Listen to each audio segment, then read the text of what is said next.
Another opening, which is signified by black's first move, is called the Dutch defense, and it begins pawn to d4 for white and f5 for black. This move immediately seeks to try to control the e4 square, and black may try to play on the king side since he's already gained space there. White will try to counter this idea by playing on the queen side and at some point playing e4 to open up the central files, which are weaker now that black has played pawn to f5. At some point this e6 square will become weak when white moves the d-pawn. The main second move for white is to play g3 to develop the bishop along this long diagonal cutting through the center. He can also play knight to f3, which also influences the center. He can play c4 to defend the d5 square. He can play knight to c3, also hitting center squares. And he can play the tricky bishop to g5.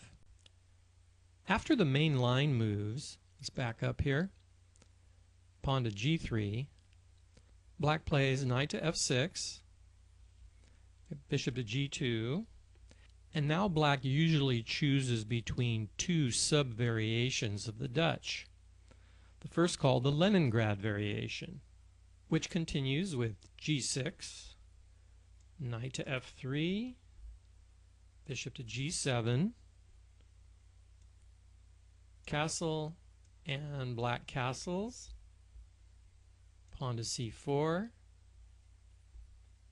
d6, and then with the idea of playing e5 at some point, with the idea of chipping away at white's central d-pawn and opening up this diagonal for his bishop. The other variation that black usually chooses is called the Stonewall Variation.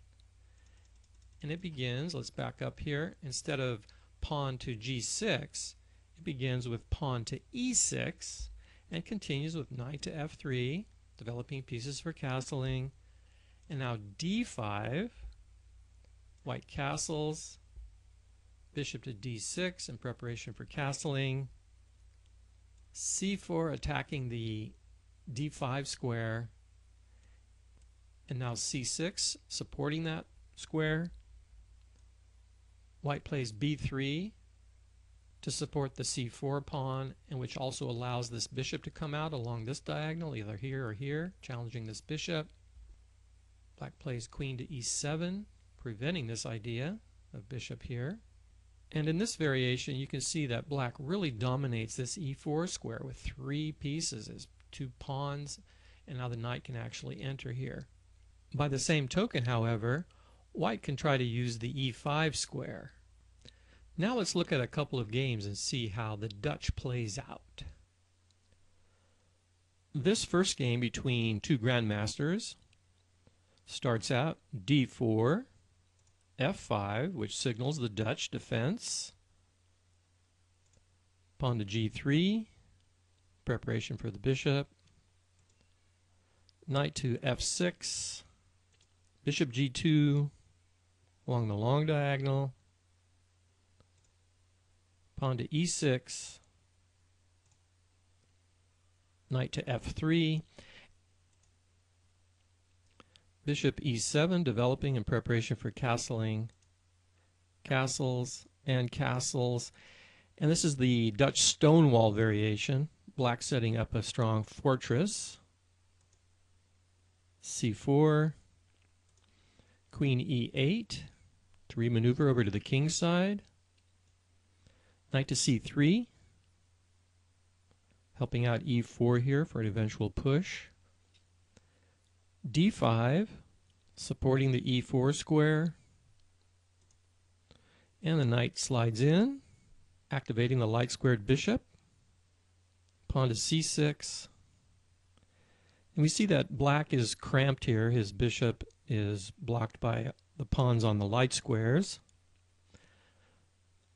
But it's difficult for white to break through into the black camp, which is the idea of this stonewall, why it's called the Stonewall. b3 to let the dark squared bishop out. The knight slides in, hitting the undefended knight immediately. The bishop defends. Knight develops, hitting the knight. and the knight slides back because black's pieces are cramped. He doesn't want to trade. He wants to keep them compromised in their mobility. And the knight slides over in preparation for trades here on e4, and he can penetrate. So let's end this game here and look at another game with lower rated players, an A player against an expert, and see how most games at the lower levels usually end because of a tactical oversight. In this game, the expert has the white pieces playing against an A player, which is one level below expert. The game starts out d4 and f5. We have the Dutch. g3 to let the bishop out. Knight to f6. Bishop g2. And we have g6. Unlike the other game where the bishop developed to e7, he's going to develop to g7 along the long diagonal this way. Knight to f3, developing, supporting e5. Bishop g7, castles and castles.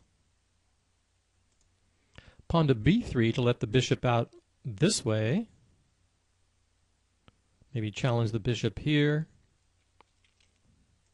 d6, bishop b2, c6 to slow this bishop down along this diagonal. And this variation is called the Dutch semi-Leningrad variation. c4, supporting d5. He plays a5, maybe to open up, try and open up along the queen side here, maybe to support his knight when he comes here and here. Knight develops, helping out e4, not blocking the bishop here on c3. The rook slides over, maybe to support e5, the push e5 at some point. Queen to c2, defending the bishop, also maybe supporting an e4 push. Queen goes to c7, also helping out with e5. The rook slides over in preparation for action along the e-file. And the knight does develop to a6. In one more move he can slide here and attack the queen. A major decision chess players are faced with throughout a game is deciding when they should strike, when they should advance, should they prepare more. And this is where players can get into trouble. And we'll see that that is probably what happened to white here in this game. He continued with rook to d1, developing the rook to a central file, which is generally a good thing. But that tempo allowed black to strike first in the center with e5. And now black has the threat of pushing to e4. So white took the pawn, and black recaptures with the pawn and renews that threat, which would push this knight to a less than ideal square. So white lashes out with e4, and black throws in this in-between move, attacking the queen. Queen slides back and defends the pawn, and now black recaptures that pawn. And it's very difficult to recapture that pawn without getting into real trouble. For example, if he takes with the knight takes. If the queen takes, at least this pawn will be captured, if not worse, because the bishop can come here now along this light square diagonal and attack the queen. If the rook captures the knight, then the bishop could skewer the rook and queen, and he would end up with the Rook Exchange. So white's already in a great deal of trouble here. So instead he captures this pawn, and he's offering to exchange two pieces for the rook, but black can get even more out of this position, because the rook could take, bishop takes, queen takes, and he'd have two pieces for the rook. But instead he plays bishop to f5 with the threat of a discovered attack on this queen when this pawn moves, and then he'd win a piece, he'd win a knight here, or if he blocked, he'd win that knight. So white strikes back with a3, trying to attack the knight, but he's one step ahead. He pushes the pawn, attacking the queen. The knight blocks this way. Knight takes, bishop takes, bishop takes, queen takes, and black has 3 attackers on this knight.